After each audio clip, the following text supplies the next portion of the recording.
우리는 꽃과 같은 우리 자녀들을 잘 키우고 싶어 합니다. 모두가 이런 소원을 가지고 있지만은 문제는 어떻게 해야 잘 키우는지 모를 때가 많다는 것이에요. 정말 우리에게 주신 자녀들 사랑한다고 말하고 싶은데 이 사랑한다고 하는 표현이 때로는 그렇게 훈련이 되어지지 않은 우리에게는 어렵게 느껴질 때도 있습니다. 용기를 내어서 사랑한다고 말했다가 오히려 그것이 싸움이 된 적도 가끔씩 있기 때문인 것입니다. 자, 그렇다면은 우리가 어떻게 자녀들을 잘 양육해야 할 것인가? 우리에게서 해답을 찾을 수 없다면 어디로 가야 할 것인가?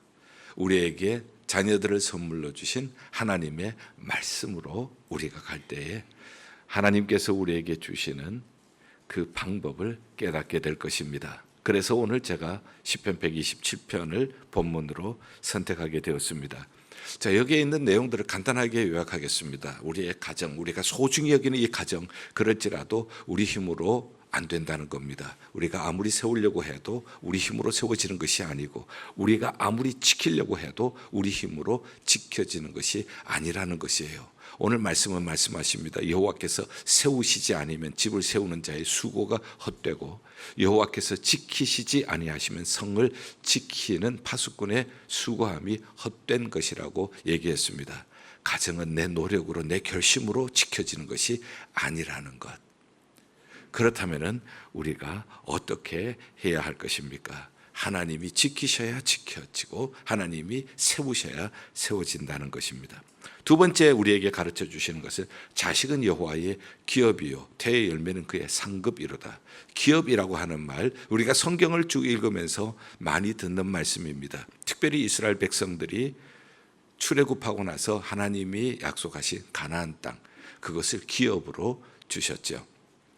그래서 기업이라고 하는 것은 재산을 의미하기도 하고요, 유산을 얘기하기도 하고 축복을 얘기하기도 하고, 또 자식은 태의 열매는 그의 상급이로다. 우리에게 상으로 주셨다는 거예요. 우리 자녀들을 볼 때 우리가 상 받은 거예요. 어린 시절에 운동회 때에 100m 열심히 달려서 아니면 50m 열심히 달려서 상 받은 기억이 있으신가요? 그때의 기쁨, 자녀들을 우리에게 주실 때 상으로 주신다는 것입니다. 그러니 자녀들은 기업이면서도 상이라는 것입니다. 그런데 기업이라고 하는 것은 축복이면서 동시에 책임입니다. 이스라엘 백성들 가나안 땅을 축복으로 주셨지만 그것을 잘 관리하지 못할 때는 오히려 잊어버린 그러한 역사적인 교훈을 우리는 보고 있습니다.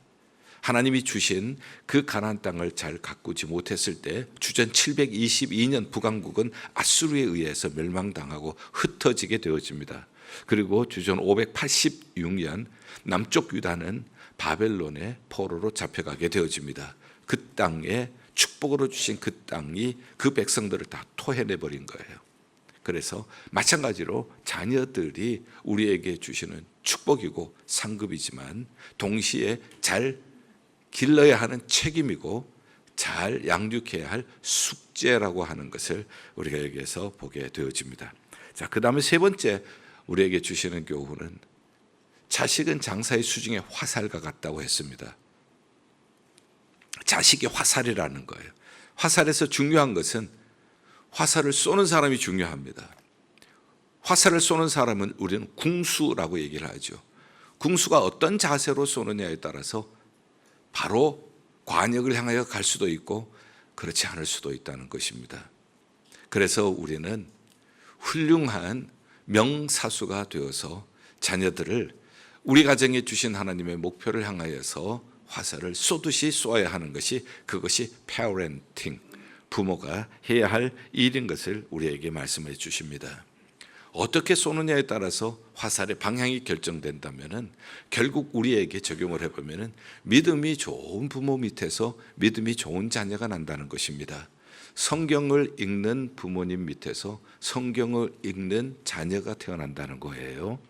오늘 찬양 참 감사합니다. 보통 우리가 이런 찬양을 하면은요, 어머니가 읽어주시던 그랬는데 오늘 어머니도 읽어주시고 아버지도 읽어주시고, 예, 맞는 말이잖아요. 그렇죠? 나도 아빠인데 왜 내 이름을 빼느냐는 거예요. 네. 그래서 어머님이 일러주시든 아니고 부모님이 일러주시든 그것이 더 성경적으로 맞는 얘기라고 생각을 해요. 그것이 우리에게 남아있어서 부모님은 세상을 떠나도 그 말씀은 우리 마음속에 남아있는 것 아니겠어요? 그래서 기도하는 부모 밑에서 기도하는 자녀 나오고, 성경 읽는 부모 밑에서 성경 읽는 자녀 나오고, 충성스럽게 교회에 헌신하는, 헌신 봉사하는 부모 밑에서 충성스럽게 헌신 봉사하는 자녀가 태어나게 되어지는 것입니다. 그래서 우리는 이것이 하루아침에 이루어지는 것이 아니라, 사수는 명사수가 되려면 끊임없는 훈련입니다. 끊임없는 훈련을 통하여서 몸에 배어야 되는 거예요. 그래서 부모님이 먼저 말씀, 기도, 찬양, 그리고 섬기는 이 봉사, 이것이 우리의 몸에 배이도록 할 때에 우리를 통하여서 우리의 자녀들은 장사의 수중의 화살처럼 적군도 막고 나라도 지키고 하나님이 우리에게 보내주신 목적을 이루는 자녀들이 될 줄 믿습니다. 자, 여기까지 가정은 하나님이 세워주셔야 된다. 인간의 힘으로 세워지는 것 아니다. 지켜지는 것이 아니다. 그리고 이 자식은 하나님이 주신 기업이다. 그 다음에 부모는 장사다. 화살을 쏘는 궁수다. 자녀들은 화살이다. 이제 이런 말씀은 몇 번 혹은 여러분들이 자주 접할 수 있는 말씀입니다.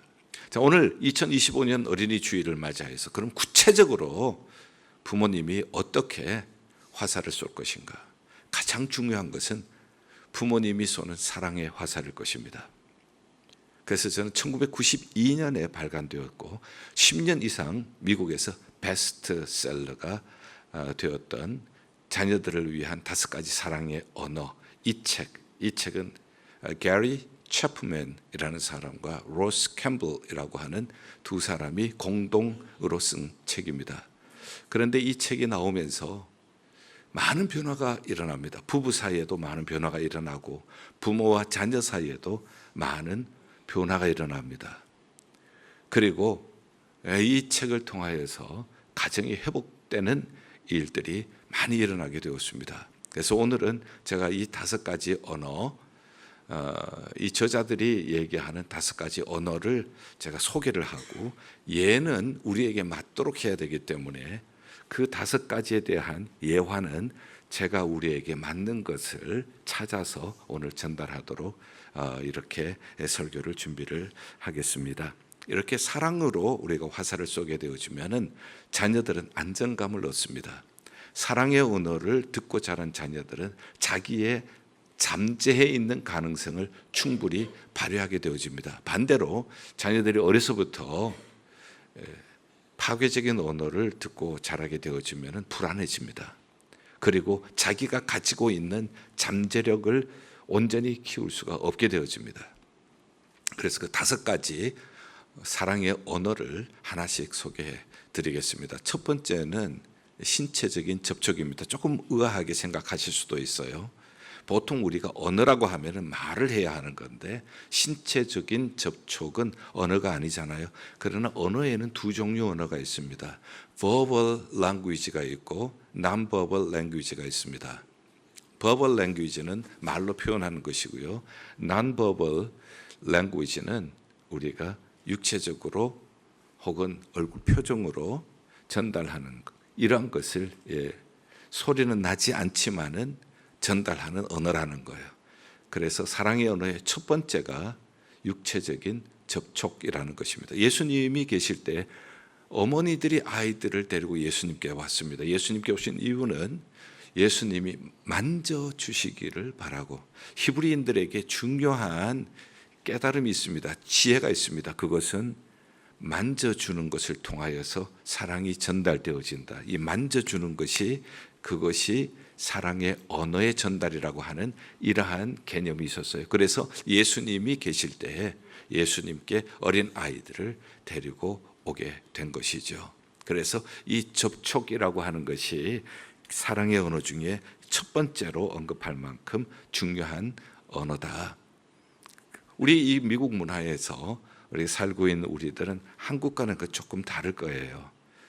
우리는 허그하고 자녀들의 뺨에 키스해 주는 것이 어느 정도 익숙하세요. 그래서 연세 드신 분들 보다가 좀 더 젊은 층들은 자녀들을 허그하고 키스하는 것이 더 익숙한 표현이라는 것을 보게 되어집니다. 우리 교회에서 자녀들이 성장해서 입교를 하거나 세례를 받을 때 보면은 앞에서 모든 예식이 끝나고 앞에 서 있을 때 부모님들이 꽃다발을 가지고 오세요.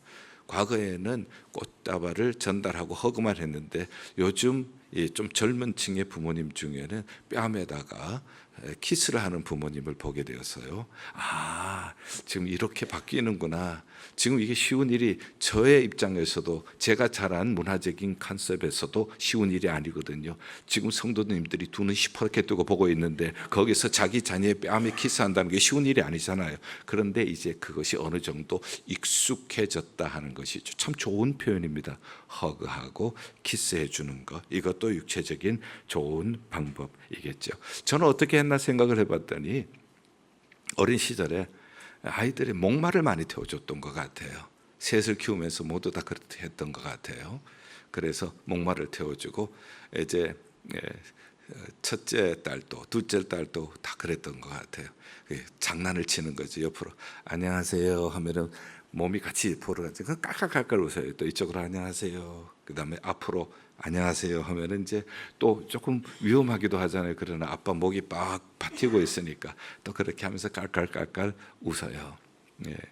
그런데 이제 이런 신체적인 접촉은 나이에 따라서 조심스럽게 해야 합니다. 거기에 맞게 해야지 20살 난 딸 아이를 목에다가 무등을 하고 안녕하세요, 안녕하세요, 안녕하세요 이러면 안 되는 거잖아요. 신체적인 접촉의 언어는 나이에 맞게 하는 것이 좋다. 어린 시절에 이제 아이들에게 아빠 어깨 좀 주물러 주라 그러면 손가락 가지고 이렇게 하는 게 이거 뭐 이거 만지작하는 것이지 이거 무슨 안마가 되겠어요. 그렇지만은 시원하다 최고다 하고 얘기해 주면 그렇게 해도 좋아해요. 그래서 또 다리를 보고 다리 좀 주물러 줄래 그러면 그만 간지 뭐 이렇게 하는 거 이거 무슨 시원하겠어요. 야 오늘 하루의 피곤이 싹 가신다 최고다 뭐 이렇게 하면 좋아하잖아요. 이것이 다 사랑의 언어다 하는 것을 우리가 기억하면 좋을 것 같아요. 한 번은 우리 제자 훈련을 하고 어떤 집사님이 이런 말씀을 하시더라고요. 이 딸아이가 장년대 학교 갔다가 오면은 아빠 친구들은 요즘 유행하는 그러한 인형을 가지고 있대. 요즘 유행하는 신발을 신고 학교에 왔어. 요즘 유행하는 옷을 입고 왔어. 근데 그 집사님은 사업이 굉장히 어려워서 거의 문을 닫을 그러한 형편이 되었습니다. 딸아이가 그 얘기를 할 때에 아무것도 못 해주는 것이 미안하고 그런 아빠가 밉기까지 하더라는 거예요. 그래서 그 이야기를 제자훈련에 하시길래 제가 가장 좋은 것은 아이를 위해서 기도해 드리는 것입니다. 밤에는 아이들이 잠을 잘 때 하루의 모든 긴장을 푸는 시간이기 때문에 아빠는 괜찮습니다. 아이의 몸에 손을 얹고 기도해 주십시오. 그렇게 이제 제가 얘기를 한 대로 밤에 아이에게 손을 얹고 딸 아이에게 몸에 손을 얹고 기도하는데 너무너무 막 눈물이 나는 거예요. 이렇게 다른 친구들이 가지고 있는 거 사주지도 못하고 이런 자기가 참 부끄럽기도 하고 미안하기도 하고 눈물이 나서 견딜 수가 없어서 기도를 하다가 고개를 들고 눈물을 눈으로 막 집어넣고 막 이렇게 했다고 그 다음 주에 오셔서 그 말씀하시길래 집사님 그냥 흘리세요. 그 눈물은 그냥 흘리셔도 돼요. 이 눈물이 아이의 몸에 떨어질 때에 이 세상에 그 누가 어떤 선물을 준 것보다도 더 큰 사랑의 선물이 될 것입니다. 이것은 육체에만 머무는 것이 아니라 이 아이의 영혼에까지 터치하는 사랑의 선물이 될 것입니다. 그래서 그 다음 주에 와서 목사님 흘렸어요. 그런데 한없이 흘러요. 얼마나 흐르는지 아이가 깨면 어떨까 걱정이 되었어요. 걱정하지 마세요. 분명히 아이는 의식이 있을 거예요. 그러나 눈은 안 떠요.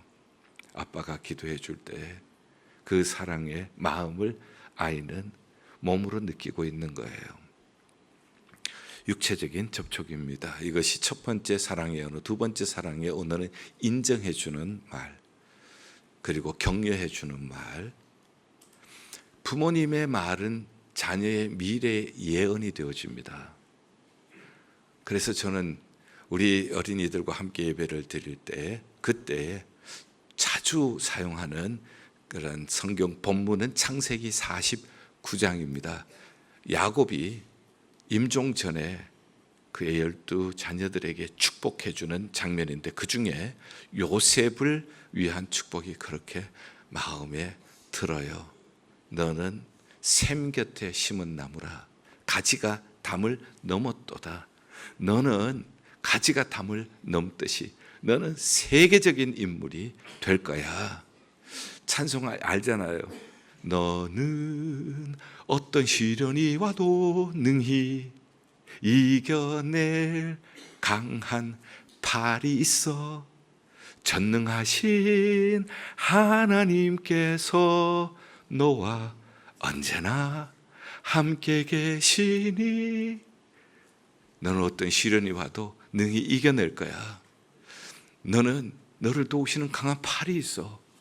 전능하신 하나님이 언제나 너와 함께 하실 거야. 이 축복, 이 격려의 말, 너는 할 수 있어. 너는 하나님의 자녀잖아. 너는 아름다운 하나님의 자녀야. 세자로 줄이면, 너는 아름다운 하나님의 자녀야. 세자로 줄이면 아하자. 아하자.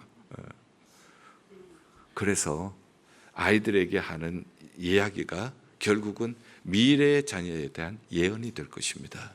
이때 굉장히 조심해야 될 것이 있어요. 자녀들을 양육하다 보면은 화가 날 때가 있잖아요. 말을 안 듣거나 뭐 이럴 때 분노 굉장히 조심해야 합니다.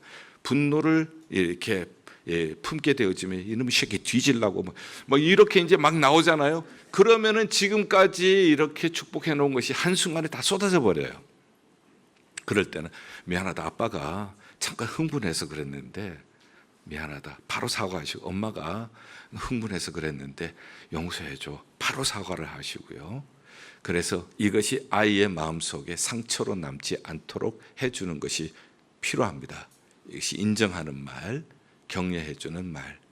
현재의 자녀에 대한 언어는 미래의 예언이 되어집니다. 자, 세 번째 사랑의 언어는 함께하는 시간입니다. 이것도 non-verbal expression이겠죠. 함께하는 시간이 사랑의 언어예요. 함께하는 시간이라고 생각할 때 제가 기억나는 감동적인 이야기가 있어서 하나 소개를 해드리려고 합니다. 올림픽은 세계인의 축제입니다. 그리고 올림픽 때마다 감동적인 이야기들이 남잖아요. 1924년은 파리 올림픽이 열렸을 때입니다. 미국의 카누 선수 빌 헤이븐스라고 하는 사람이 있었습니다. 이 사람은 유력한 골드메달 리스트였습니다. 그런데 자기의 사랑하는 아내가 첫 아이를 출산하는 때가 올림픽과 맞물려 있는 시간이에요. 고민에 빠집니다. 어느 하나를 선택을 해야 하는 거예요. 많은 사람들의 만류에도 불구하고 그는 금메달을 포기합니다. 그리고 사랑하는 아내와 그리고 태어나는 자녀와 함께 있기를 선택하게 되어집니다. 아들이 태어났습니다. 이름을 프랭크 헤이븐스라고 이름을 지었습니다.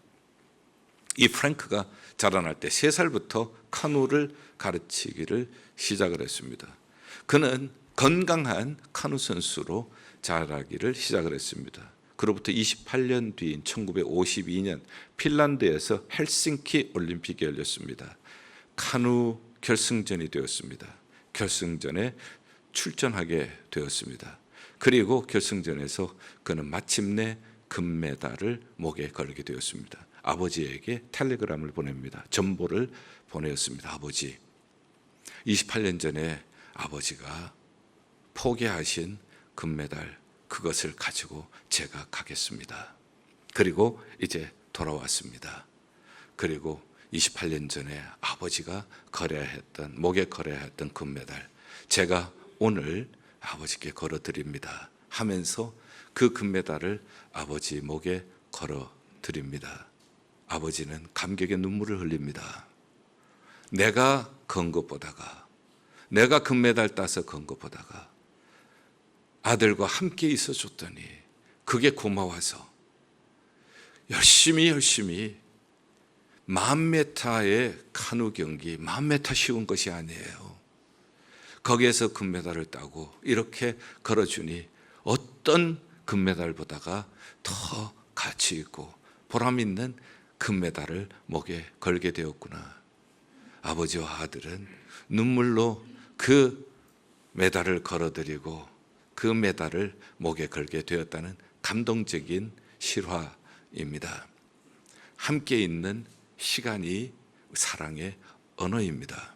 네 번째는 마음이 담긴 선물입니다. 우리가 사랑하는 자녀들을 위하여서 선물하는 것은 아마 어느 정도 익숙할 것입니다. 생일날, 그 다음에 성탄절날, 어디 여행 갔다가 올 때, 이 정도는 우리가 누구든지 아마 할 수 있는 일일 것입니다. 제가 유스그룹을 가르칠 때, 유스그룹 전도사할 때, 그때 유스그룹 매거진을 보았어요. 유스그룹 티네이저들을 위한 매거진을 보니까 이러한 아이디어가 있더라고요. 거기에 보면은 아이들이 SAT를 치러 갈 때 굉장히 너버스 한다는 겁니다. 그때에 엄마 아빠가 예쁜 카드에다가 몇 자를 쓰는 거예요. 너는 잘할 수가 있어. 나는 너를 프라우드하게 생각을 한다. 하나님께서 너를 도와주실 거야. 편안한 마음으로 SAT를 보고 오렴. 이렇게 해서 카드를 넣어줍니다. 아이가 이제 가서 시험을 치기 전에 한번 마지막 책을 한번 펴는데 예쁜 카드가 있어요. 그것을 보면서 부모님이 정성껏 써준 그 이야기에 감동이 되어질 것이다 하면서 이런 팁을 알려주었더라고요. 그래서 이런 작은 선물들, 이런 것들이 자녀들에게 사랑의 언어가 되어진다는 것을 또 말씀을 하고 있습니다. 그런데 한 가지 주의해야 할 것, 우리 이민 생활을 하다가 보면은 우리가 자녀들과 충분히 함께 있을 수가 없고 또 우리가 배운 것이 없어서, 받은 것이 없어서 그만큼 충분한 사랑의 언어를 표현을 못할 때가 있어요.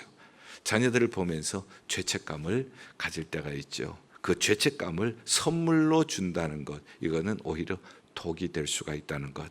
사랑이 의미와 뜻이 담기지 않고 죄책감을 위해서 그냥 선물 공세를 한다고 하는 것은 오히려 역효과가 날 수 있다 하는 것이 이제 게리 챕만이 한 조언이었습니다. 마지막으로 5번째.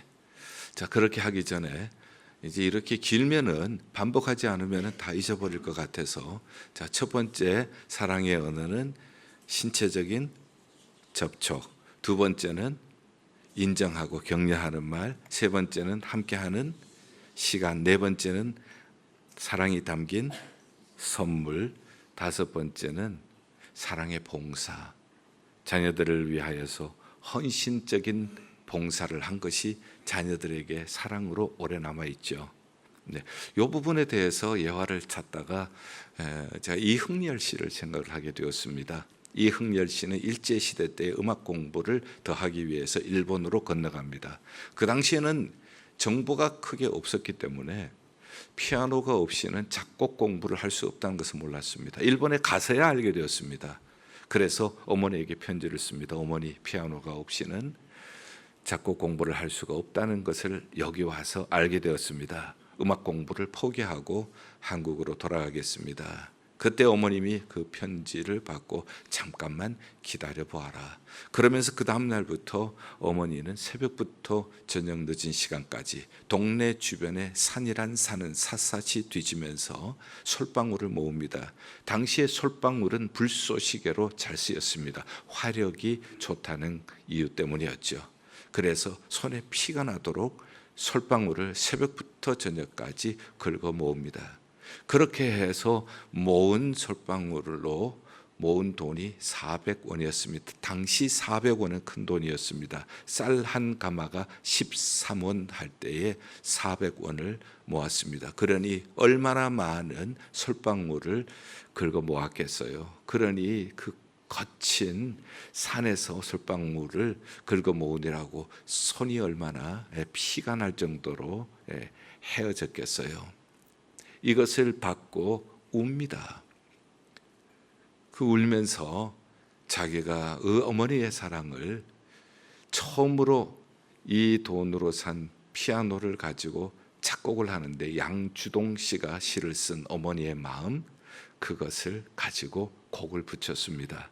그것이 이제 우리가 즐겨 부르는 나실제 괴로움 다 잊으시고 기르실 제 밤낮으로 애쓰는 마음, 진자리 마른 자리 갈아 뉘시며 손발이 다 닳도록 고생하셨네. 하늘 아래 그 무엇이 높다 하리요. 어머니의 희생은 끝이 없어라. 이 사랑의 헌신, 사랑의 봉사는 자식들의 마음속에 영원히 남아있는 것입니다. 그래서 이제 우리는 장사의 수중의 화살, 부모와 자녀와의 관계가 장사고 우리는 활을 쏘는 사람이고 자녀들은 화살이다. 부모가 어떻게 쏘느냐에 따라 자녀들은 앞날이 결정이 되어진다 하는 것을 우리가 보았습니다. 그래서 가능한 한 우리가 신체적인 접촉, 그리고 너는 하나님의 자녀야.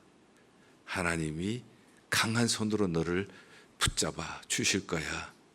격려하는 말, 그리고 인정해 주는 말, 그리고 함께 있어주는 시간, 소중한 시간에 자기를 희생하면서도 자녀와 함께 있는 그 시간, 그리고 마음이 담긴 선물, 그리고 사랑과 헌신의 봉사를 하게 될 때에 자녀들은 사랑을 먹은 자녀들로 바로 하나님께서 허락하신 삶의 목표의 관역을 명중하는 자녀들이 될 줄 믿습니다.